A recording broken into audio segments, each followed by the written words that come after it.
kenapa Hasto nggak ditahan? Kita masih negara hukum atau sudah jadi negara kekuasaan? Itu yang saya mau tanya.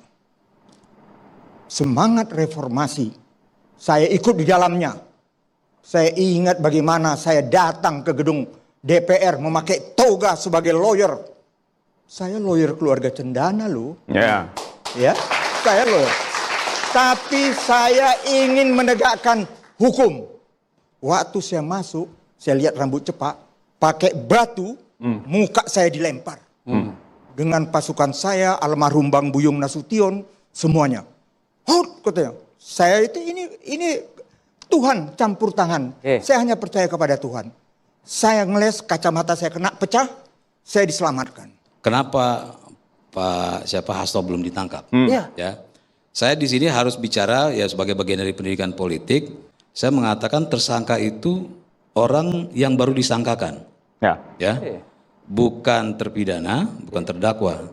Dan masih banyak di negeri ini tersangka yang belum ditahan. Ya. Alasannya apa? Ya alasannya kan cuma 3, orang-orang hukum tahulah. Ya bahwa dinilai dia bisa melarikan diri. Ya. Kedua dinilai dia bisa menghilangkan bukti. Ya. Ketiga dinilai dia bisa melakukan tindak pidana yang sama atau ada penilaian tersendiri yang bisa mengganggu proses hukum. Jadi ketika banyak yang mengatakan, ayo tangkap, kenapa KPK? Jadi ada menyalahkan KPK, KPK ini kok nggak bener, kenapa nggak tangkap gitu kan? Ya suka nggak suka, walaupun dia berbeda dengan Pak Hasto, tapi saya harus menyatakan ya nggak begitu cara mainnya. Ya kita harus fair juga bahwa itu tidak bisa karena tersangka itu belum menjadi terdakwa atau jadi pidana. Tapi saya mau sampaikan bahwa jangan juga Pak Hasto itu besar kepala, saya bilang. Ya, jangan juga merasa hebat. Kalau makanya saya tantang waktu itu, saya bilang silakan kalau memang Pak Hasto mau uji nyali, ya segera beli tiket ke luar negeri, jalan ke bandara. Ya, saya saya yakin bahwa KPK itu akan menahan Pak Hasto karena Pak Hasto kan sudah dicekal. Salah satu syarat bahwa dia akan ditahan ketika dia mau mencoba untuk melarikan diri. Jadi sudah saya sampaikan ya jelas bahwa tersangka bisa tidak ditahan, tapi jangan coba-coba juga untuk menguji KPK. Ini ada politiknya. Jelas ada udah peristiwa 5 tahun yang lalu. Sudah 3 tersangka menjadi terdakwa, terpidana, inkra, PNPT, MA. Ya, tidak ada sekalipun ada namanya Hasto disebut. Ini ada apa? Ini kan semua karena maaf kader kami Joko Widodo dan keluarganya dipecat. Baru itu kok. Jadi udahlah. Saya ngomong tegas. Aku si Poltak Raja Minyak. Bedanya saya bukan orang hukum tapi bicara hukum. Bang Luhut orang hukum tapi sering banyakkan bicara halusinasi dia. Beliau bermain di halusinasi bukan data. Saya mau jelaskan gini. Yang saya mesti bantah juga tadi yang Pak Ruhut bilang. Kenapa baru setelah berapa tahun baru ditetapkan sebagai tersangka kan? Itu kan pertanyaannya kan? Baik, boleh. Ini kan bukan hal baru ya. Banyak kok kasus-kasus lain, misalnya kasus Bank Senturi 2009 ya kalau nggak salah sudah selesai, sudah ditahan, sudah ada tersangkanya, sudah ingkar dan segala macam. 2014 ternyata ada tersangka, ada terdakwa baru gitu yang ditahan gitu kan. Belum BLBI ya, belasan tahun tiba-tiba ada yang ditahan lagi. Jadi ini bukan hal yang baru ya di hukum karena proses pencarian data, pembukti itu kan ada waktunya ya.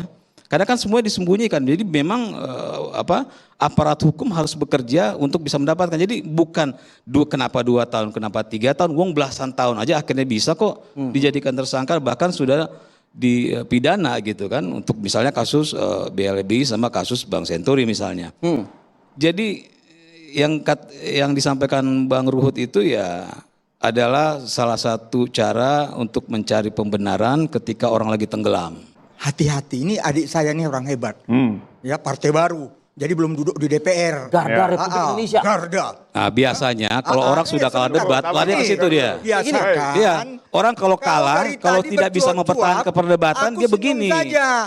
Baru ku bilang kau punya partai belum duduk di DPR, langsung mau. Bukan. Jangan. Kita Tenang. bicara, saya tadi tidak bicara Tenang, personal. duduk di boncengan. Kau ngomongnya dari enggak, tadi enggak. udah. Kau yang halusinasi. Ya apa? Coba sampaikan. Ya? Tiba-tiba kau bilang ketiga, mau ditangkap, lari. Apa maksud kau? Dia tidak lari, ingat loh. Ini kami kader-kader PDI Perjuangan diajarkan ibu, jadilah warga negara yang baik, taat akan hukum. Makanya Jadi kalau bicara tahan menahan, Poltak Raja Minyak besar karena pernah di penjara. Dia nggak akan lari kami, semua akan kami hadapi. Kepingin mau jadi sekjen, oh jangan. nah, itu masalah internal, Sekjen kalau nggak itu ikutan ya. hak prerogatif Masalah internal. Ibu Internal ya? Megawati Soekarno Putri. Baru dia, jadi filosofi Jawa, aku pakai filosofi Jawa. Langsung dia eling. Ingat kepada yang maha kuasa Tuhan. Siapa bang yang pengen bang? jadi Ada sekjen? aja yang kepengen. Bang, Saya bilang Nggak saya- sebutin inisial aja. Tapi benar penasaran nggak juga tuh, Bang, ada soal dokumen dokumen dan tadi video itu. itu. Kalau nggak mungkin kan, nggak didaftarkan sampai notarial akte. Itu ada. Ada, Itu yang aku bilang. Kapan? Waduh. Nanti ibu kita nanti di apa? Diundang. Iya dong. Enggak, nih. Kita nanti ya. Kalau Hasto itu sebagai laki-laki sejati, apa yang diucapkan langsung dilaksanakan. Bukan hanya membuat kegaduhan, lalu membiarkan kegaduhan ini menjadi perdebatan di masyarakat. Ya kalau memang ada ya langsung keluarkan. Kenapa harus menunggu? Kenapa? Apakah itu bagian dari barter supaya dia tidak ditangkap atau ditahan misalnya? Itu kan pemikiran orang nih. Nih begini Pak Bang Ruhut ya. Ketika beliau tersangka, tiba-tiba beliau mengatakan akan mengeluarkan video ya. Nah dari pernyataan ini aja sudah memperlihatkan bahwa dalam tanda kutip kekerdilan Pak Hasto. Kenapa? Semua yang Pak Hasto sampaikan selama ini bahwa kita harus menaati hukum dan bla bla bla bla itu hilang ketika dia menyimpan video itu. Artinya kan apa? Artinya ini orang akan berpikir ini kebiasaan dia nih, ya. Kalau waktu berkuasa kalau ada apa-apa gue buka nih, diancam dengan itu. Ini kan pikiran orang nih akhirnya begitu. Kedua, ini akan jadi masalah baru. Kenapa? Kok udah tahu itu ada video kejahatan kok disimpan gitu, ya. Jadi kalau memang Pak Hasto laki-laki, ya buka aja. Saya tunggu besok dia bukanya. Kita bicara politik, kita bicara ilmu sosial. Bukan bicara ilmu eksat. 2 tambah 2, 4. Tadi Pak Prabowo singgung ilmu eksat. Itu kepastian yang ilmiah.